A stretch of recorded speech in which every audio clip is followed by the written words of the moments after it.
The LouieTeeNetwork is powered by MusicHead University. MusicHeads, classes in session. Turn me up. Enroll on YouTube now. Link is in the description. Who else could it be? Me, your man, Louie T. Welcome to the Command Post Live. You know what it is. Post up. Take command. I, of course, am your Commander-in-Chief, Louie T. Thank you for joining me. I want to welcome all of you who just watched the Boston Celtics take a 3-0 lead in the NBA Finals with a 7-point victory, 106 to 90. I think it was 104 to 97, if I'm not mistaken. Going to talk about a couple of pressers from today. We heard from a couple of guys that we think are going to be huge for this offense up in the upcoming 2024 NFL season in free agent acquisition, running back Austin Ekler, and, of course, first-round pick quarterback Jayden Daniels. Before we get started, I want to talk about one topic in particular. Me and my guy Derek B have been going back and forth about this, and really not back and forth because I agree with him. Derek B was adamant last year in particular, but I think he was even on this soapbox as far back as Jahan Dotson's rookie season about him returning punts. We've been lackluster in that department. You know, Jamison Crowder did break one last year, almost scored, did not score. But we've been lackluster, and that's putting it mildly. We haven't had a dynamic return man since DeAndre Carter left back in 2021. That's the last time we had a semblance of a competent return man in Washington. And they let him go after 1 year of service. I don't understand why, but that's nor here nor there. They drafted Dax Milne and they lost their damn minds. They thought that Dax Milne was the answer. I don't know why they thought this, but I digress. Derek B has been adamant that Jahan Dotson has no reason, none whatsoever, to not be fielding punts. He did it in college, was prolific at it in college, and we're dying for somebody to get back there. The Cowboys, his rationale has been and continues to be the Cowboys did it with CeeDee Lamb early in his career. The Eagles did it with Deshaun Jackson early in his career. Why couldn't we do it with Jahan Dotson? My response has been and always will be, I agree. He should be fielding punts, if nothing else. And I don't think he needs to be back there on every single return. And Derek B has said he doesn't have to be back there on every single return, but he should be back there. You know, especially in big moments.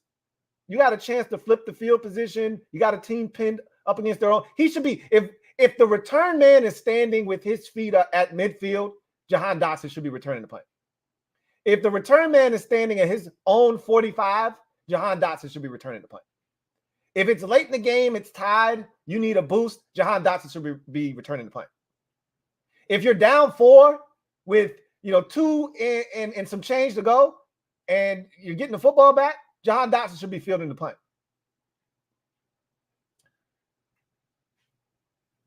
So today at minicamp, and this has been a theme. They talked competition. They talked about trying different things. Emmanuel Forbes Jr. and Jahan Dotson spent 15 minutes today fielding punts. I don't know if this is something that is going to persist into training camp and potentially bleed into the preseason. But I, for one, I don't know about Forbes. I'm not opposed to it. I'm not opposed to Forbes being back there. I don't know if I'm really comfortable with him being back there, especially if he's never done it, especially on punts. Punts is a little different than kickoffs. Kickoffs, where, you don't have guys bearing down on you. You've got an opportunity to go catch the football without, any physical harm being done to you. The threat of immediate violence isn't present. Imminent danger and imminent violence is always present and clear when you're a punt returner. I don't know if I want Emmanuel Forbes in those situations or not. I don't know if he's comfortable. I told you it takes a different breed to field punts. I don't know if Forbes is wired for that or not. Jahan Dotson is, though. And I would love to see Jay Dottie back there returning punts at some point this season. Again, he doesn't have to be back there for every single punt, okay? But I don't see any reason why you shouldn't be maximizing the players that you have on this roster, which is why I love Dan Quinn coming in here and essentially saying, hey, nothing's off limits. Nothing's out of bounds.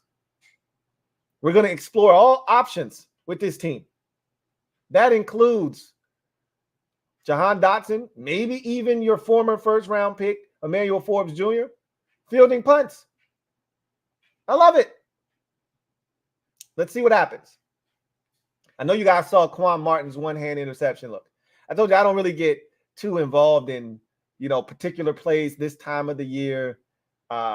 It's cool to see, right? I got high hopes for Quan Martin this year, by the way. I told you guys one of the biggest beneficiaries of this new staff was going to be guys in the secondary, but in particular, Quan Martin. That second-year leap, I'm looking for massive production from him this year. He was a guy in college that took it away, was highly skilled. We saw flashes of that last year. I thought he started playing some of his best football towards the end of the season last year. He started to gain that confidence that was lost probably last offseason, really last preseason when he struggled and took himself off social media because people were coming after him. I thought he lost his confidence early in the season. And, our staff last year wasn't very good in building up the confidence of young players. So I thought he and Emmanuel Forbes struggled because of a coaching staff that didn't do a good enough job of building up young players in their confidence. Towards the end of the season, Quan Martin's confidence started to come back. You could see him playing with a level of confidence that just didn't exist earlier in the year. And I think this staff is going to put him in better positions to succeed. And I think he's going to be poised for a big season. That's personally my take on anybody in that secondary with real talent. This group is going to get it out of them. So he had a big interception. Jeremy Chin had one yesterday. But again, that's not really my, forte this time of the year. These same plays are being made with pads on in August. And now you're talking, now we can have a real discussion, right? But I digress. It's good to see guys making plays when opportunities present themselves. We'll talk more about that as we get to some of these pressers from today, mainly Jayden Daniels and Austin Ekeler. I'm going to tell you right now, Austin Ekler is very vastly becoming one of my favorite sound bites with this roster. I'm one of those guys that I love brutal honesty from veteran players. That's why I was a massive fan of Bobby McCain. I know a lot of you couldn't stand Bobby McCain. I didn't have any issues because Bobby was one of the few leaders on the team that didn't mind saying what needed to be said or speaking his mind. Same thing with Logan Thomas. Didn't always love the production from Logan Thomas on the field, but Logan wasn't going to mince words, and he was going to speak his mind. He was one of the guys that spoke out last year about Eric Bieniemy and the bullshit that was going on last year. And so I always like veterans who aren't afraid to say what's on their mind and can do it very eloquently, and Austin Ekeler can do both. So I think I'm going to really, really enjoy Austin Ekeler being here. And I'll tell you the thing that he said today that, made me go, that was so unnecessary, but I love it, right? Anyway, let's get to Jayden Daniels and his press conference first and talk about what he had to say and why I absolutely love this kid's demeanor already. So, this is not a secret. I was a long-suffering Robert Griffin III PTSD fan of this team. I've since gotten over it. It took about maybe 5 or 6 years after his departure in 2014 was his last year here. I struggled mightily with Robert Griffin III PTSD. I'm not ashamed to say it. And I was bitter. I was bitter for a little while there. Just the mention of that man's name was very off-putting to me. But time heals all wounds. And so when Dwayne Haskins was drafted and I saw some of the same selfish immaturity, I said, oh, God, this isn't going to work. And then the incident with the, where the Lions game and his first win, and he's taking selfies instead of being ready to take the final knee of the game and wasn't in the game to take the knee. It all, culminated in him, having a party for his then fiance, God rest his soul, without wearing a mask in the dead heat of COVID, when we were one of the best COVID teams that year, and then didn't play well. It all made sense, right? He was young and he wasn't ready for the title of franchise quarterback, face of a franchise. And so I struggled with that. Because for me, Robert Griffin III, like a tractor beam, sucked me right in. And he had me hook, line, and sinker. I thought we had our guy. And then it didn't work. And a lot of it was self-inflicted by Robert Griffin III and people around him. And so I found myself hoping that Jayden Daniels was going to be the polar opposite. We don't know what he's going to do on the field yet. I like the skill set. I love the talent. But it's his demeanor right now that has me most excited, because he gets it. And we haven't had a quarterback here in Washington get it since Kirk Cousins, right? That's the last quarterback that truly got it,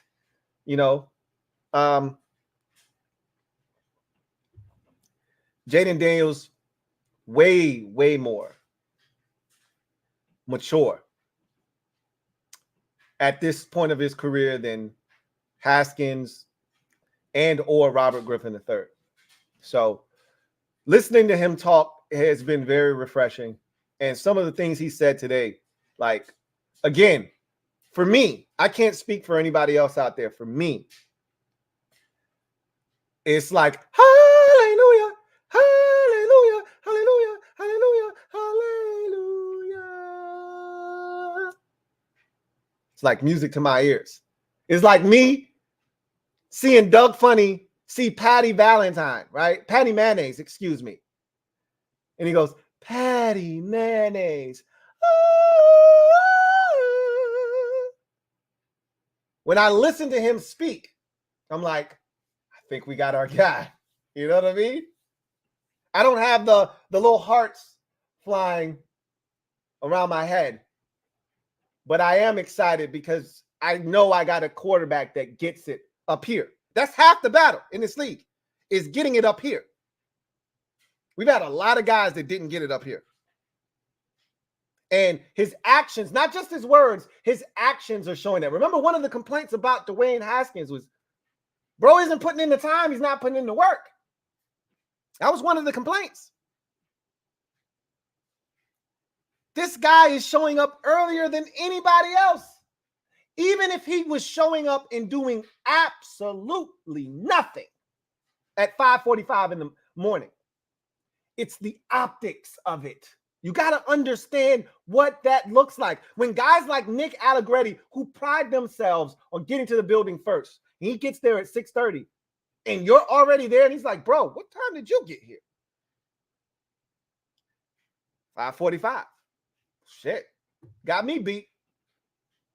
It's the optics of it. I remember a story. I'm going to tell you this story, and then we're going to get into what he had to say.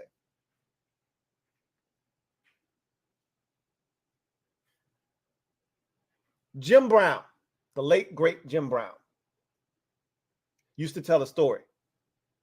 And he would tell a story about how he would show up to the team facility 2 hours before any of his teammates to get treatment.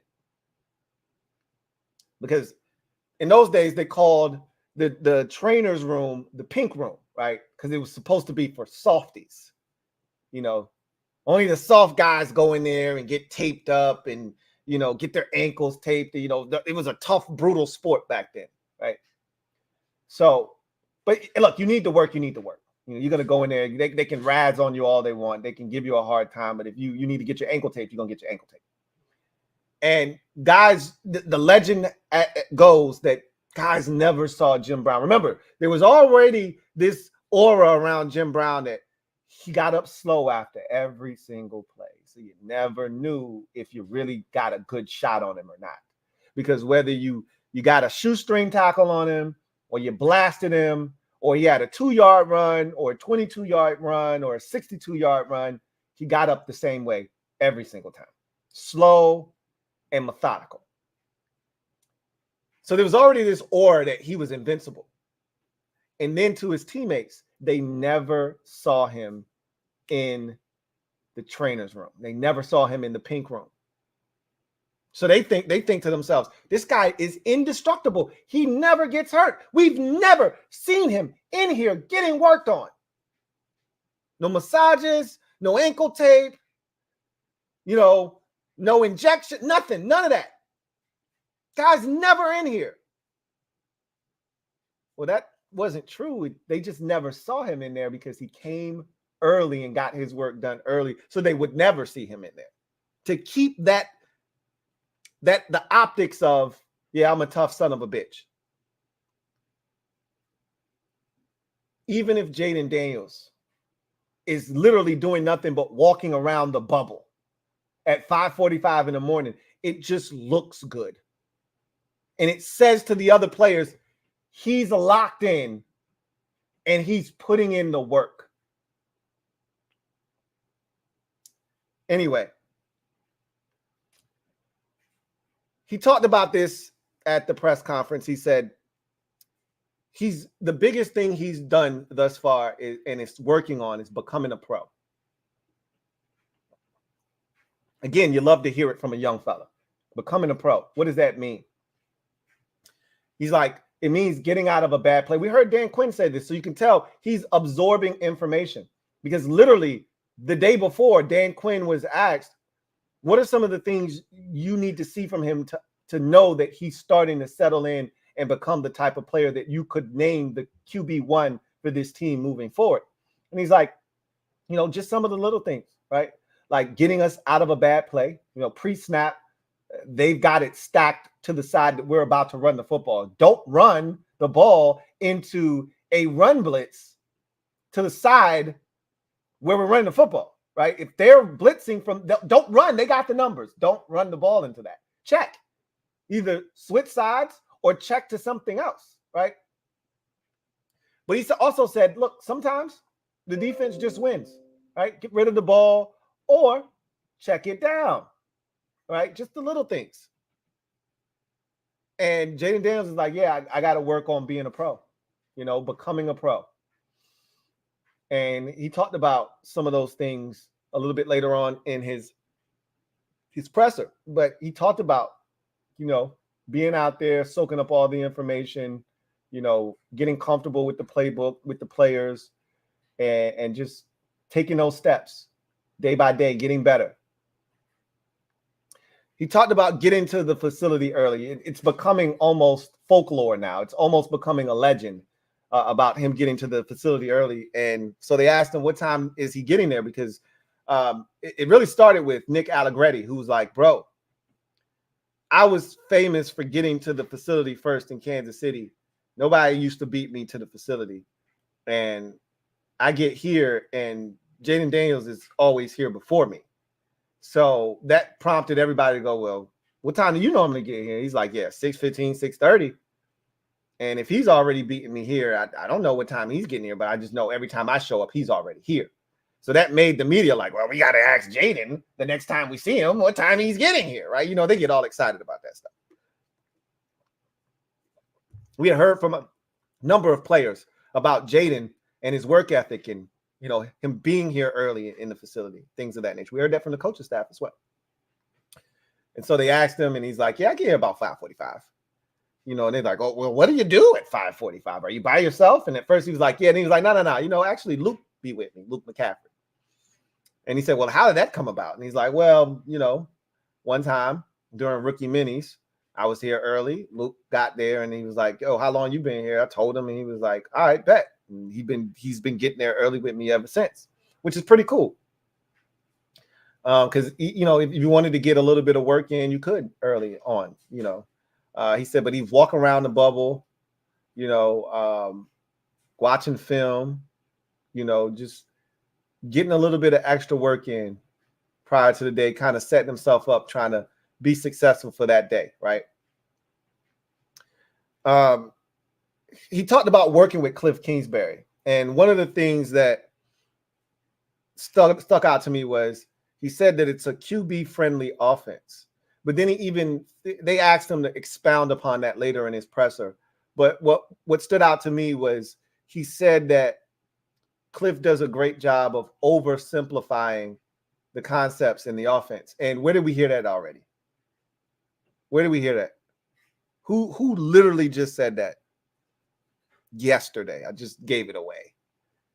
Terry literally said yesterday that Cliff does a great job of simplifying the offense, not making it tough, not overcomplicating things, because when it's easy, when it's simple, guys play faster because they don't have to think. They're not being bogged down by their thoughts. They just get to go out there, run around, and make plays. So hearing him say that, hearing him talk about the offense, and we'll get into the offense a little bit more when we talk about what Austin Ekeler had to say. But we'll talk a little bit more about it as well with Jayden. He also talked about learning from vets like Bobby Wagner. He said, remember, his locker, his being JD5, is next to Jeremy Chin's, right? So, he loves picking the brain of veteran defenders because he wants to know, why did you check to this? What did I have a tell? What made you know that I was going here with the football? And so he's like, I'm always trying to pick the brain of guys like Bobby Wagner defensively. I'm always talking to guys like Jeremy Chin, and leaning on these guys. And what did you see? One of the things he's starting to realize, and I don't know if this is a good thing or a bad thing, but he's like, man, these defensive linemen, they get on you fast here, man. I'm seeing a lot of Daron Payne, Jonathan Allen, and Cleveland Farrell in the backfield. And I'm like, is that supposed to be happening right now? Or is our offensive line just that trash? Those guys are good, don't get me wrong. And I get it, there's no pads on, and you don't want to get too aggressive with no pads on. But I think that's when we'll really start to see, how things are shaping up for him when the bullets are live. Obviously, he's going to have on the gold jersey. They won't be able to touch him. But, one time he made a play in camp, but it would have been a sack, right? It would have been a sack. So it's hard to kind of qualify some of the plays that get made in practices.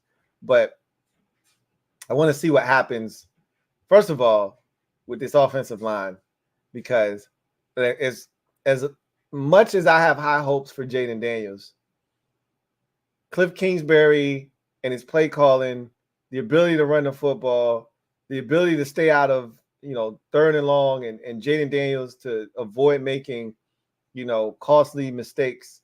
Like last year, one of the big problems was sacks.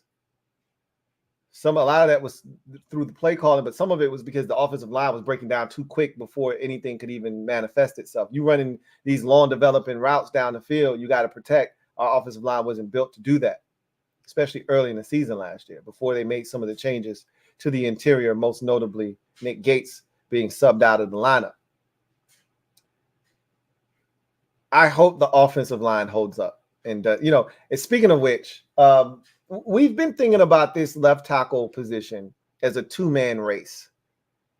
And I still believe it is between Koluk and the rookie Brandon Coleman. But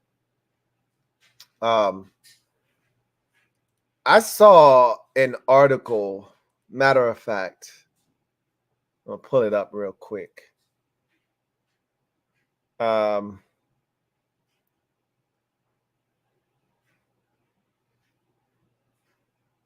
me see if I can pull it up.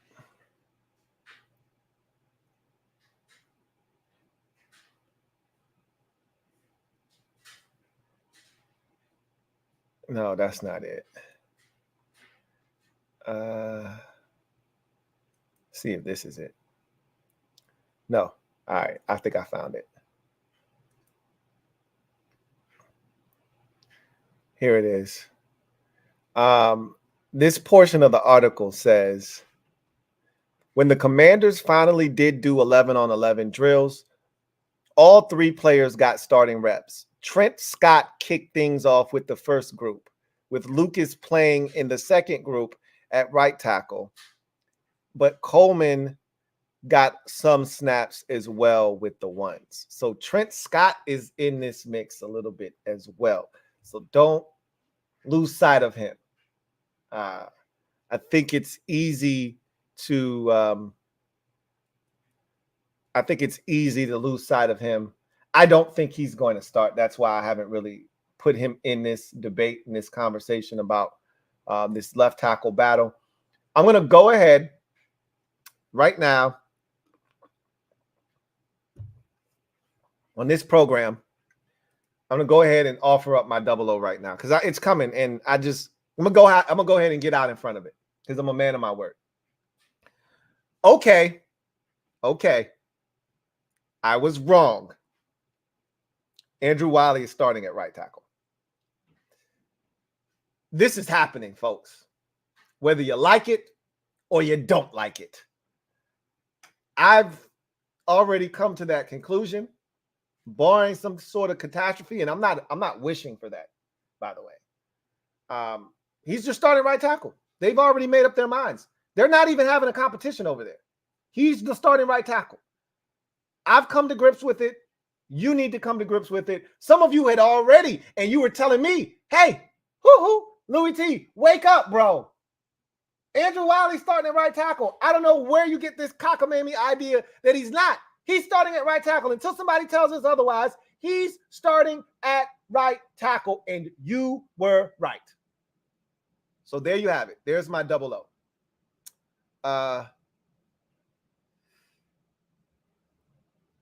They talked about the first pitch that he threw out at the Nats game. He laughed about it. He's like, look, it's all over social media. So I'm not really too concerned about them ragging on me. Everybody's seen it. This isn't like it's 1997 and, nobody's seen it. And then, they show it to the team and everybody's seen it. Now, they're probably still going to show it so everybody can laugh at them, but everybody's seen it. And, he tried to put some of the blame on, I think of a couple of quarterbacks there that were around him that he said they touched the ball first and gave it bad juju or whatever. But it was a terrible first pitch. I talked about it yesterday, so we don't need to get into that again today. He talked about input with Cliff and the offense. And he says Cliff is building the offense around the talent. How many times have we heard that this offseason? And that's why he called it a quarterback-friendly offense. It's because he's taking what guys do well, and he's building the offense brick by brick. He's like, we're putting in, the base install, like, just the common principles that you'll find in the offense. But he's also putting a little twist on it with some of the guys that have, unique skill sets that can do certain things. He's allowing those things to shine in the offense in the way that they're going to do things. So you hear a little bit more about that with Austin Ekeler. We'll talk about it then as well.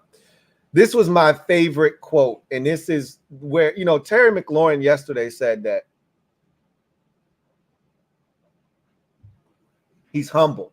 He called Jayden Daniels humble. And he said he gets it. And I think he's got a really bright future. This quote right here is the anti-Robert Griffin III quote. It is the antithesis of what the quarterback position has been here in Washington for the last decade plus. He said, quote, and it was a question about him being the star quarterback here, going to the soccer game, going to the Nats game, you know, being received around town and, you know, just being the guy, right? Being the star quarterback in a city, starving. We've been starving. We're starved. Our belly is touching our back. We're so hungry for a franchise quarterback. I don't know if you've ever seen the movie Thinner. Have you ever seen? You are getting thinner. Thinner. I don't know if you've ever seen that movie. That's how we look when it comes to the quarterback position and searching for a franchise quarterback. When that guy got as thin as he got in that movie, when he was cursed, that's how we look in terms of searching for our franchise. I don't know if anybody's had it worse than us. We've been in the quarterback wilderness for almost 4 decades. Again, there's been little moments here and there where we thought we were escaping the woods. 99.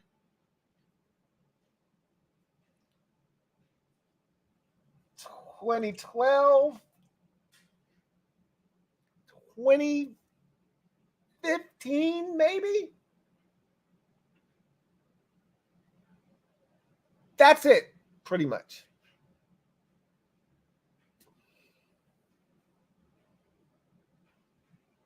I don't know if anybody's had it worse than us from a quarterback, a franchise quarterback perspective.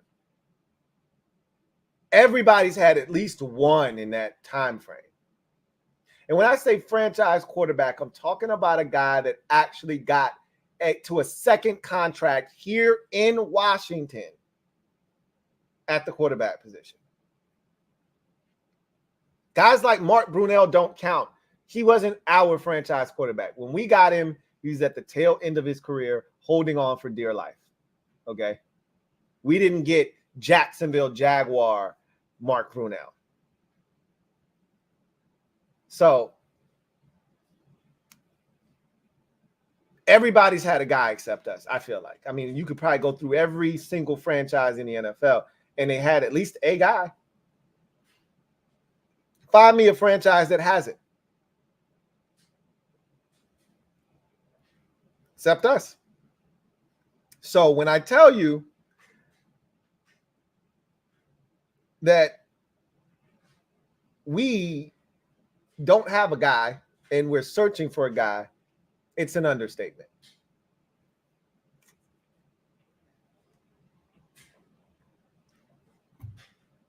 So somebody said the Bears. You're probably right. Yeah, the Bears. Yeah, the Bears. They're right there with us. They are, and I wanted to say Rex Grossman because at least he took them to a Super Bowl, but it's Rex Grossman, man. He's just gross, man.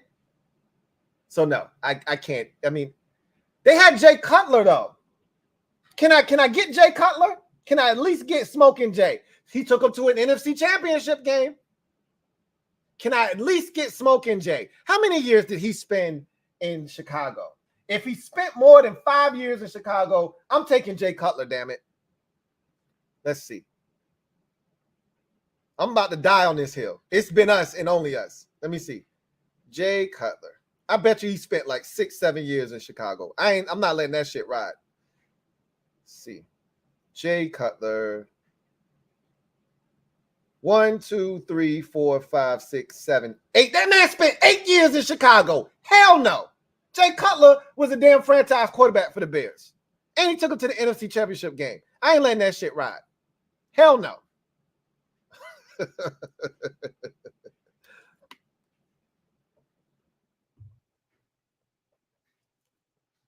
8 seasons with one franchise, that's a franchise quarterback, folks. That's the definition. Okay. We've never had anybody come remotely close to 8 years in Washington since Joe Theismann. That's the last time. Okay. Nobody's come remotely close. The Bears are the closest you're going to find. Okay. To a team that has had little to no success with quarterback. And they had a guy in Cutler there for 8 years. It's us. Damn it. Don't try to find another team because you can't. It's us. So when they say you're the star, it's easy for that to go straight to your head because we are fiending. When I tell you, we like Jodeci over here, fiending for a quarterback. It's easy for you to allow that to go to your head and be like, yeah, I am the star quarterback here, right? This is pretty comfy.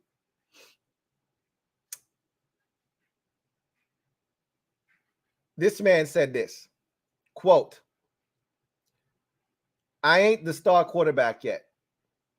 I'm just a rookie, close quote. Let me say that one more time for those of you in the back that are slightly hard of hearing. Quote, I ain't star quarterback yet. I'm just a rookie. Closed quote.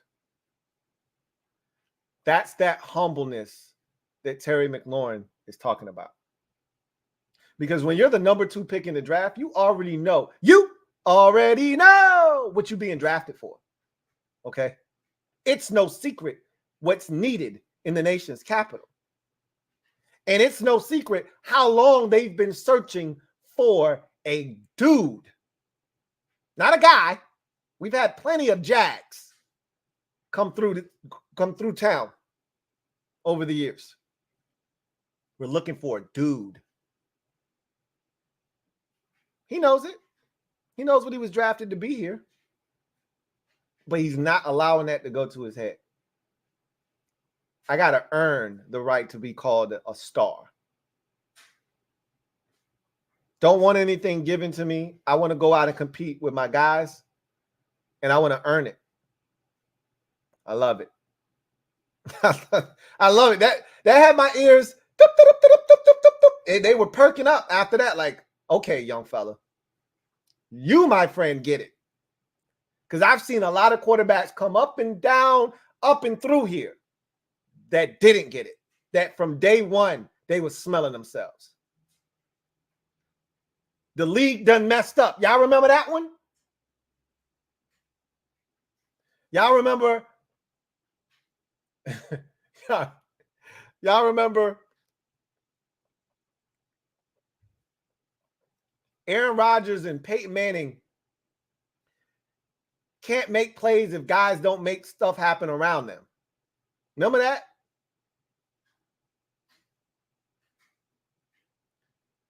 We're a long ways away from that.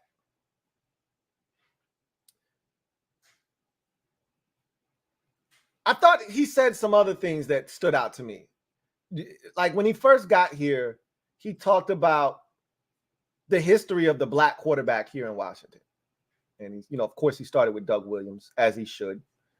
First black quarterback to win a Super Bowl in NFL history. But, the most revered, one of the most revered, irregardless of color, quarterbacks here in Washington. But we've had a history of drafting the brothers here and bringing them in. We didn't draft Doug Williams, but, Joe brought him in here. And, obviously he won the Super Bowl and he was beloved. And then there was Jason Campbell. There was Robert Griffin III. There was Dwayne Haskins. And obviously none of them panned out. So him coming here, he talked about that in one of his first pressers. That was impressive to me. Because a lot of these young boys, they don't really understand the backstory. They don't understand the history. A lot of these dudes, they don't do their homework on where they're going, right? They just show up. They're kind of oblivious. And I'm so accustomed to this now that I'm actually shocked when a young fella actually knows a little something. I'm taken aback. Wait a minute, you know that? You'd be surprised at how many of the rookies don't know the plight of the Washington fan, right? Redskins, Commander, football team, call us whatever the hell you want. They don't know the plight of the Washington football fan. He does. All right. He talked about being around town and, people telling him, we're hoping you do well. We're rooting for you. We're cheering for you, yada, yada, yada. And he said, there's a new energy around here. You can sense it. You can feel it. And he's like,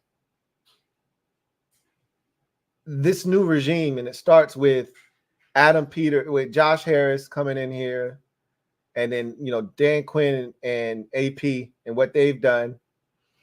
And, this city is longing for a winner, a team that they can get behind, be proud of. And, we want to be the team that gives them something to cheer about. And his ability to understand that, like, one of the biggest mistakes that Ron did when he came here was he didn't embrace the struggle, right? He kept begging for us to forget about the past. Just give us a clean slate. No! I was about to say something I wasn't supposed to say. Y'all use your imagination. No, Ron. You can't get a clean slate. We don't just forget about the last 25 years. You don't get to show up and we just say, you know what? This guy deserves a shot. Let's forget about the last 20 years of dysfunction and horrible management and poor player acquisitions and terrible drafts and lackluster seasons, over-promising and under-delivering. Let's forget about all of that and let's give Ronald a chance. Clean slate. Impossible. You know what DQ's coming here and done? He's coming here and he's embraced the struggle. Now, we know y'all been through some shit. We know y'all been through some shit. You think him wearing that shirt was an accident?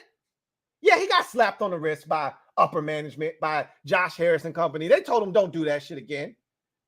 But again, as I mentioned when we talked about the whole shirt situation, it's like blurting out something as a lawyer in the courtroom and then the judge saying sustained after, it's challenged, and he tells that lawyer, hey, one more of those outbursts and I'll hold you in contempt of this courtroom. Don't do that shit again. Hey, jurors, I need you to disallow that, last statement, wipe that from the memory bank. You didn't hear that.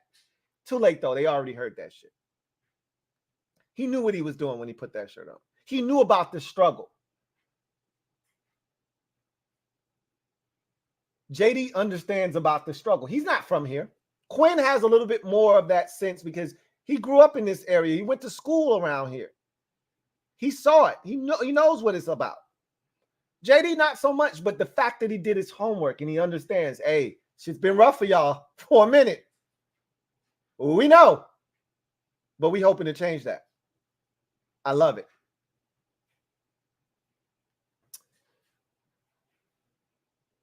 He talked about the impact of veterans like Ertz and Ekler. And he said, look, man, guys like those are invaluable, especially a guy like Ertz. I told you one of the best friends of a young quarterback is a tight end, particularly a veteran tight end. If you can find a really good veteran tight end, I mean, hell, it doesn't matter. He doesn't have to be a veteran. Just a really good tight end helps a young quarterback out because it's the guy that's closest to the football on just about every single snap. Tight end is usually going to be no more than 5 to 10 yards away from the quarterback. And a lot of times he's sitting right over the football, right? Easiest throws are usually to the tight end because he's not running 30, 40 yards down the field a lot of times. He's going to sit down right over the football. He's going to run that little 5-yard out. He's going to run that little 7-yard stop, you know, make himself available. He's a bigger target a lot of times. You know, unlike the receiver that might be 5'11", 6 foot, tight ends usually 6'4", 6'5", 6'6". So he's a much more inviting target, hard to miss, you know, a lot more surface area to get the football to. And he's like, Ertz is very intentional with his route running. So he makes my job so much easier. I saw a clip of Zach Ertz during special teams drills off on the side working on releases. Like, you know, and I'm like, that's why you hang around for 13, 14 years in the league. That's how you do it. You know, you could be over there taking a knee with your helmet off, chilling, watching the kicker kick, joking around with somebody. Nah, this man over here getting some work on releases in year, 12, 13, whatever we're in now. And then he said with Ek, he's like, bro, look, one of the jobs that I have to continue to get better at is working on, if it ain't there, you know, like I don't worry about Jayden Daniels from this respect, because you go look at his numbers across the board. He had 1 double-digit interception season in 5 years as a starter. 1. And it was 10. Okay. If I'm not mistaken, it was 10 or it's 12. One of the two. It was by far and away his worst season as a passer. And it's the only one where he had double digits in interceptions. I think he had like, you know, 16 touchdowns, 12 interceptions or something like that. Or 12 touchdowns, 10 interceptions. It was something to that effect. It was his last year in ASU, I believe. He's always been a low turnover, low interception guy, even as a freshman. I think he was 16 over 5 his freshman season. Always been a low turnover, low interception guy. Doesn't fumble a lot. Doesn't put the ball in harm's way a ton. You know, some guys, you see their numbers and you go, oh, that's like, I remember Heineke had a year here in Washington.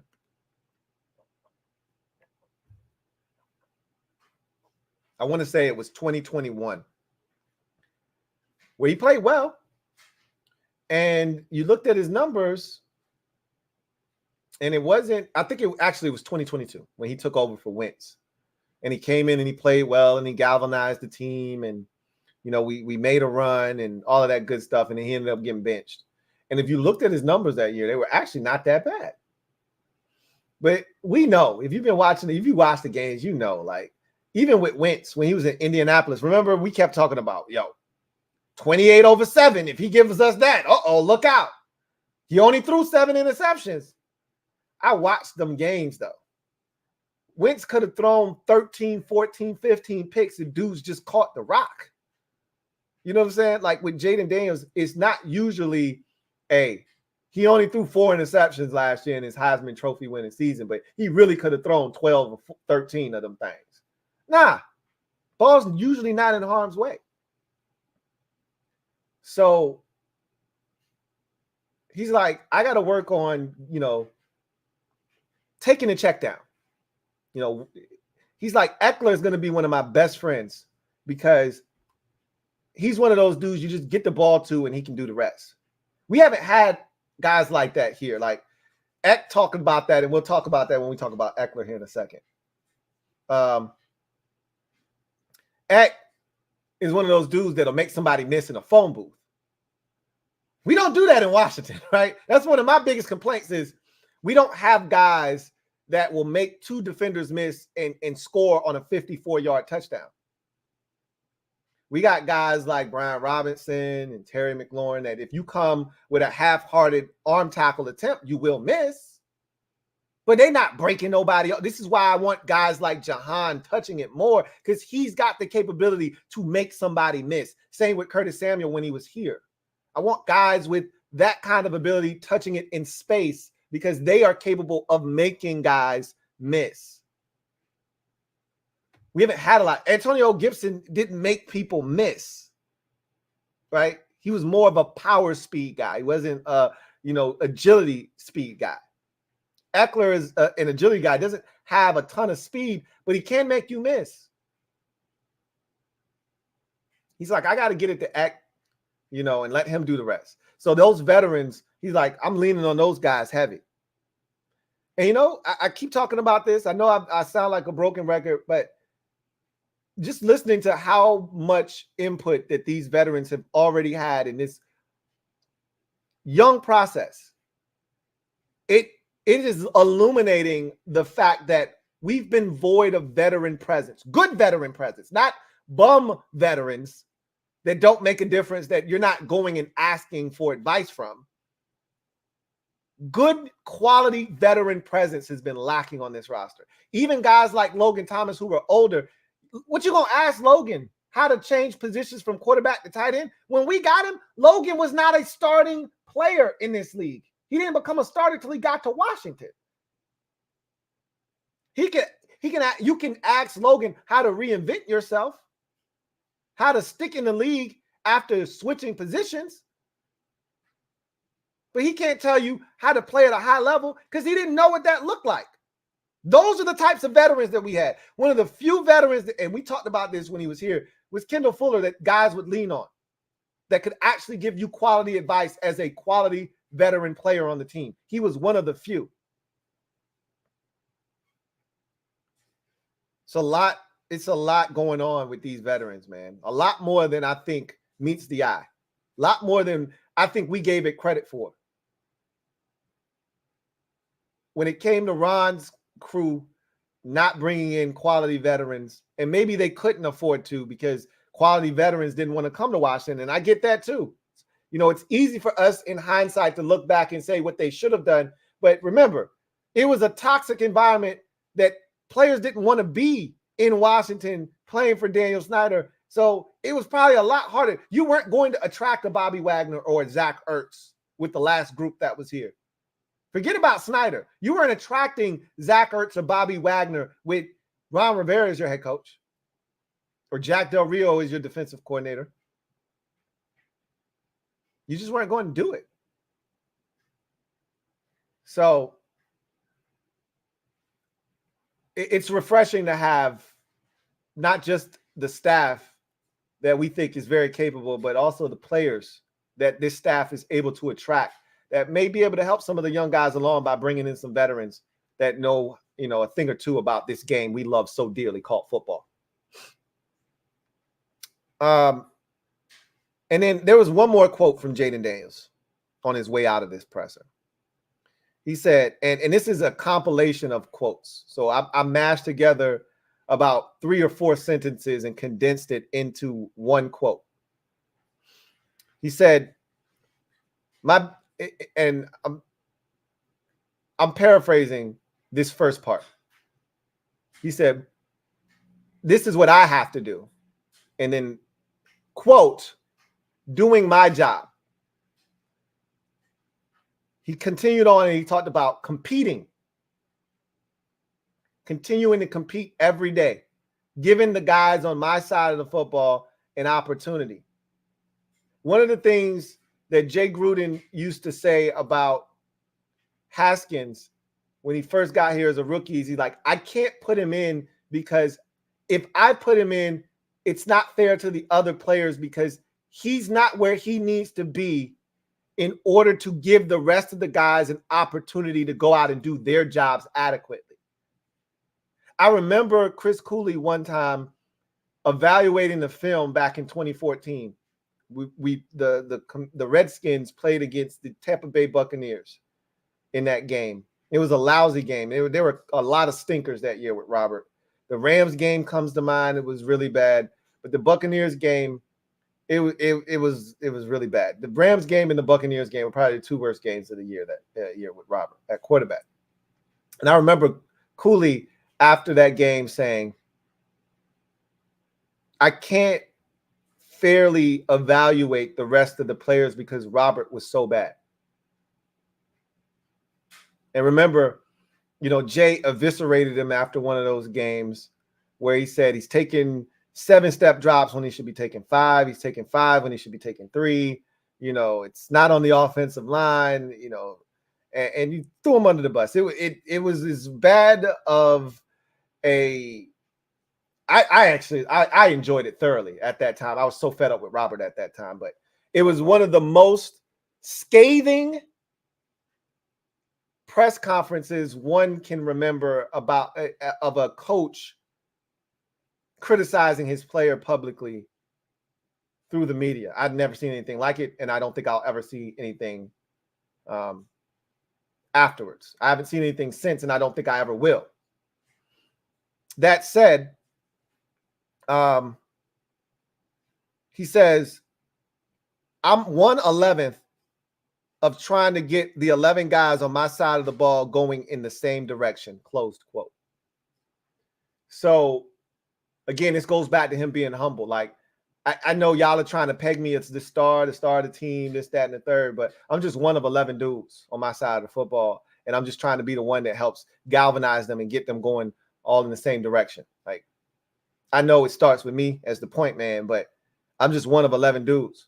I got to do my job, but everybody else got to do their job. I'm just trying to carry my weight, you know? He'll get to the point where you can put the weight on my shoulders. That's what we're hoping. Ultimately, he gets to a place where, hey, put it on my shoulders. Let me say this too. I don't know if y'all realize this or if y'all felt like this. Did Jayden look like he got a little bit bigger, a little bit stronger to you? He damn sure looked like he put on a little bit of weight to me. That's just me. I could be wrong about that.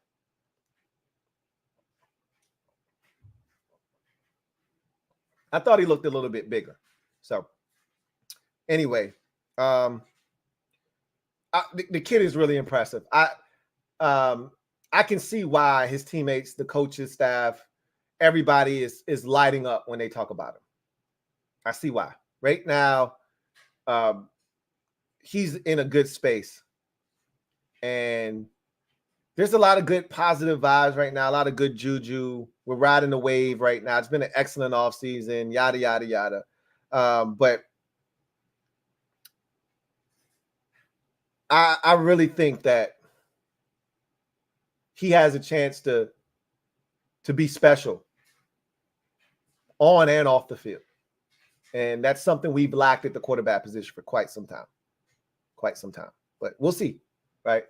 We'll see what Jayden does. Jayden Daniels trending towards being QB1. Trending towards being QB1 as we head to camp. I don't know if they'll christen him QB1 or not, but Jayden Daniels is, and I said this on my podcast last week, he's trending towards being QB1. I don't know when that declaration will be made, but eventually it's going to happen. It's going to happen.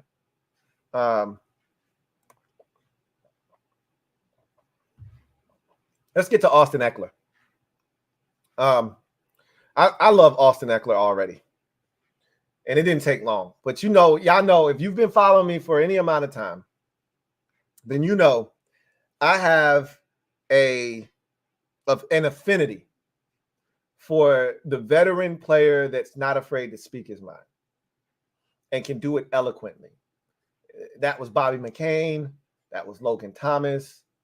And I think it's going to be Austin Ekeler over the next 2 years because he signed a 2-year deal. And I expect him to play both of those years here in Washington. He talked about camaraderie and the brotherhood. And, that's one of DQ's saying, the brotherhood. And he said that one of the things that's been unique about this particular camp for him as a veteran, having been in a lot of training camps, is the emphasis put on the camaraderie and getting to know your fellow teammate and establishing relationships with those guys in the locker room.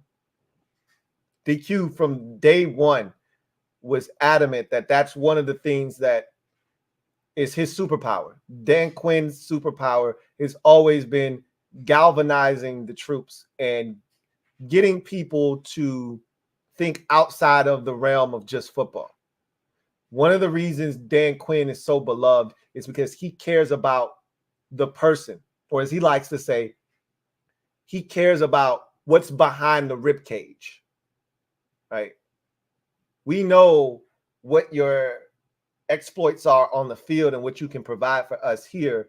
But who are you when you take the helmet off, the pads off, and you strip all of that away? Who are you as an individual? And players don't get enough of that. They don't get enough people who care about them. A lot of times players are exposed to people who only care about what they can do for them. And so Dan Quinn's message has been, hey, look, get to know the guy next to you. Get to know the guy across from you in the locker room. Get to know the guy all the way at the other end of the locker room. Get to know these dudes. These are the guys we're going to battle with. These are the guys you're going to have to rely on. Forge those lifelong bonds. And Ekler's like, yeah, it's a little bit different. I haven't been in an off-season program quite like this from that standpoint.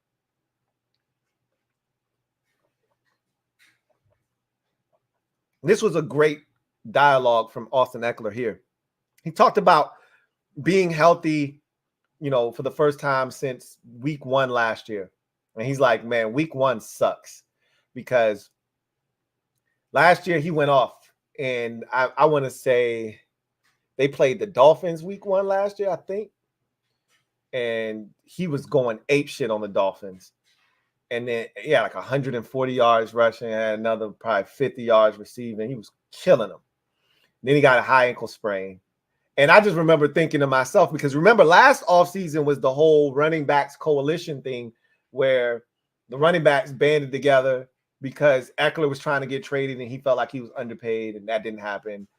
Barkley, Pollard, Josh Jacobs, all of these dudes were all on franchise tags, and they felt like they were severely underpaid. So all these running backs got together and they talked about what can we do to help the running back position along? How can we further this position? Because they treat us like shit, and we are the workhorses. We're the guy that's getting the football 20 times a game.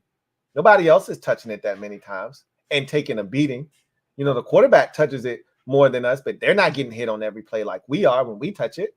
So nobody has a shorter shelf life, right, in the NFL than the running back position. So and nobody else. Few positions get drafted and have to sign their deal, their second contract elsewhere than the running back position. Like nobody wants a running back, or the teams generally don't want a running back that has, tread off the tires, mileage been used up. Yeah, let somebody else pay for that. That's why Tony Pollard is no longer a Cowboy. It's why Josh Jacobs is no longer a Vegas Raider, right? It's why Aaron Jones, even though he did sign an extension in Green Bay, he's no longer a Packer, right? It's why Saquon Barkley is no longer a Giant. It's what happens. It's the natural progression of a running back. It's disgusting, but it is what it is. I get it. We all get it. It doesn't make it right. It is what it is. So I thought when he got hurt in week 1, I said, oh, that's Austin, because he had said this in the offseason. What if I took an extra 2 or 3 weeks once I got hurt to get healthy? I could play theoretically after sitting out for 3 weeks, but what if I sat out an extra 2 or 3 weeks? Shit, you ain't paying me that much money any goddamn way. You're not going to re-sign me. You've already told me that. So what value is it to me to come back and play through an injury for your ass and you don't want to pay me? And then I started thinking about week 1 and him having an ankle injury, and then he didn't play for like 3-4 weeks. I was like, did Ekler just do what he said he might do? I don't think he did, because he was trying to play for a contract, obviously. But I remember thinking that in the moment, like, did he just sit out for 2-3 weeks because he knows he's going to be playing for a new team next year? But he's like, yeah, last year sucked. I come out of the gates, guns ablazing week 1, have an excellent game, get hurt in the fourth quarter of that game. Takes me about a month to get right, get back out there, and then I sprain the other ankle, and it's just, and he's like, we were dealing with a new offense, because remember, they had the Eagles offensive coordinator this year was in LA last year, and that was his first year, right? Who had came from Dallas the year before. So He was like, it was a new offense. I was injured. It was a mess of a season. He was like, I get it. You're judged on what you did the year before. So my goal this year is to prove to everybody that I'm not washed. I can still go out and play at a high level. And I love that motivation. I love that chip on his shoulder. And I also love that he doesn't have to be the bell cow here. Like, Austin Ekeler is going to be utilized in the role that Austin Ekeler is supposed to be utilized in here in Washington, because he doesn't have to carry the ball, which they didn't love running the ball anyway. But if they were going to run it, it was going to be Austin Ekeler, right? And so he doesn't have to run it 15, 16 times and catch it another 7 or 8 times. Austin Ekeler probably should be touching the ball anywhere from 10 to 15 times a game. 6 runs and then another 7 catches out of the backfield. That's what Austin Ekeler should be doing. If he's got it going and they decide to run him 12 times, cool, right? Cool, right? If B-Rob's got it going and he only touches it twice on the ground, but he catches it 6 or 7 times out of the backfield, perfect. That's how he should be utilized, I feel. And I think it's going to allow him to maybe even prolong his career. And I wouldn't be upset if he finished his career here and played well the next 3 or 4 years, right?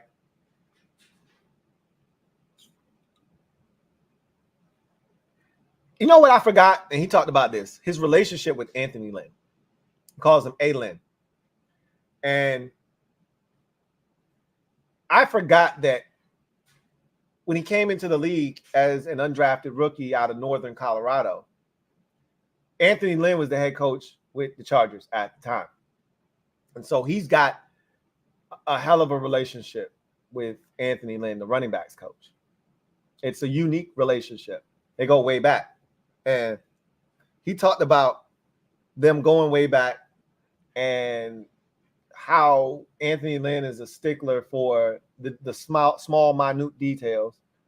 And he told a little quick story about how he was off of his track as a rookie, and Anthony Lynn ran all the way from like 20 yards away to get him to run on his correct track. Because remember, I don't know a lot of y'all know this, but Anthony Lynn himself was an NFL running back.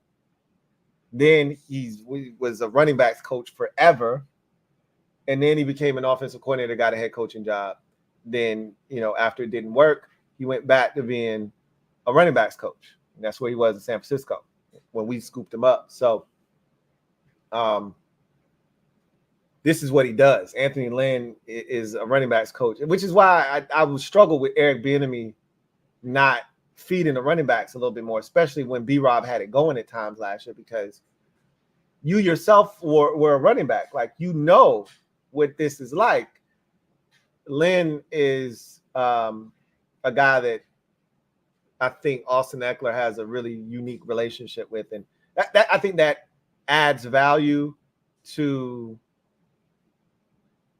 both Lynn and Ekler here. But I didn't think about how dynamic their relationship was.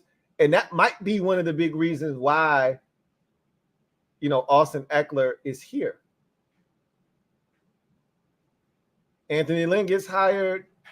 He knows Austin Ekler probably more intimately than anybody else does on this staff especially, but you could argue around the league. And he's like, yo, this dude can still play. We should go get him. That was interesting. He talked about competition between himself and B-Rob. And, we've heard competition all off season long. And when the last group used to say it, I would put it in air quotes because it didn't feel like real competition. They had their minds made up a lot of times. When they would tell us it's a competition, it really truly wasn't a competition. It was never a guard competition when they went out and signed Andrew Norwell and Trey Turner. There was no competition when they signed those guys. When they drafted Ricky Stromberg last year, there was no competition at center. It was always Nick Gates' job, right? Same thing with the quarterback position with Dwayne Haskins when he got drafted, or his second year here when Ron came in his first year. There was never any competition. It was always Dwayne's job. Same thing with Taylor Heineke when they brought in Ryan Fitzpatrick. It was never a competition. It was always Ryan Fitzpatrick's job, et cetera, et cetera. This group, when they say competition, they mean it. And that's all you've heard is guys talking about competing and having fun doing it. And Ekler is like, yo, our job is to push each other to make each other better. You know, he's like, when I was in LA with Chargers, I always knew that guys were gunning for my spot. The young guys would come in and I'd see them and I'd remember how, you know, wide-eyed I was as a rookie trying to make the team. And, you know, I'm very aware that those guys were coming in and take my job. But as a veteran, I was trying to keep those guys at bay, but I also wanted to help them along, right? I wanted to help them get better. They're helping me get better by pushing me, by making sure that I am at physical peak to keep them from taking my job. And I, in turn, need to, you know, be able to show these young guys the ropes, how to be a better pro, and push them to get better as well. And so it all kind of goes, you know, hand in hand. I've had this conversation already about the importance of the psychological aspect of building team camaraderie. Because again, it's easy to vilify somebody. If you've ever played sports and you're in a sport, even though it's a team sport, if you've ever played sports and you play a sport where only one guy can be on the field or the court at a time at that position, and there are 3 or 4 of you, you could easily vilify a guy, even though you're teammates.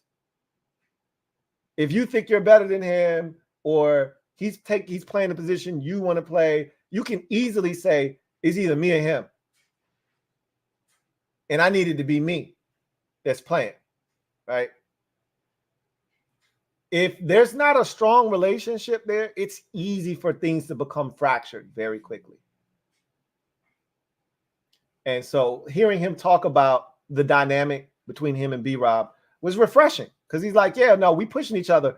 I want to play. So does B-Rob. I know he's going to play. I know I'm going to play. We're pushing each other. And that's how it should be, you know? And we have different skill sets. And it leads right into another conversation. He was like, a lot of people keep talking about B-Rob and his ability to catch and how my presence here is helping him. But he's like, I didn't teach him how to catch the football. Like, he already knew how to catch. Like, he said the thing that I brought here was continuing to push him. You know, this idea that Austin Ekeler is coming in to catch the football, be the third down, like that had to motivate Brian Robinson. Like, okay, they don't think I can catch, so I have to show them. He's like, we have 2 different skill sets. You know, he's a big guy. Eckler's like, he's a big guy talking about B-Rob. You know, he can run physically downhill. That's not my thing. Like, I got to juke somebody, you know, not that he can't run through an arm tackle, because he can, because he's a physical dude. Like, Austin Eckler's jacked. I know you guys have seen, you know, posts and videos, at least I have, of him. He's a workout guy. He's a workout warrior. He loves working out. But also his thing is being able to juke guys, you know, make guys miss. And so he's like, I didn't teach him how to catch. I just taught him that you got to make yourself valuable in any way, shape, or form that you can. And it's consistent reps. It's the consistency of it. So he talked about that as well. He talked about Cliff's offense and his role. Now, this was probably the most impactful thing that he said. and this kind of harkens back to the conversations that have been had this offseason about Cliff Kingsbury's offense and, you know, the ability of Cliff to adapt and mold his offense to the talent that he has, the malleability of Cliff Kingsbury as a play caller. We'll see, you know, if this is all talk or if all the noise and the rumblings that we've heard about him, you know, simplifying things, putting guys in positions to succeed, building the offense. We're going to find out if it's true or not. But so far, so good. And Ekler was like, hey, this guy's got me everywhere. This guy's got me out wide. He's got me in the slot. He's got me in motion. He's got me, you know, tight to the line of scrimmage. He's got me cracking guys. They're handing it to me. They're throwing it to me. I mean, I'm everywhere, man. And he said, I love it. You know, they're using my skill set, taking advantage of all the things that I bring to the table. And I'm going to be doing a little bit of everything this year. Sounds good this time of the year. We heard that with Antonio Gibson, didn't we? I'll believe it when I see it, but sounds good. Sounds good. He talked about the transition to the East Coast. You know, he was a left coast guy for much of his life, much like Bobby Wagner, another veteran who spent most, if not all of his career on the left coast. Coming East Coast, a little tough. You know, it is a transition.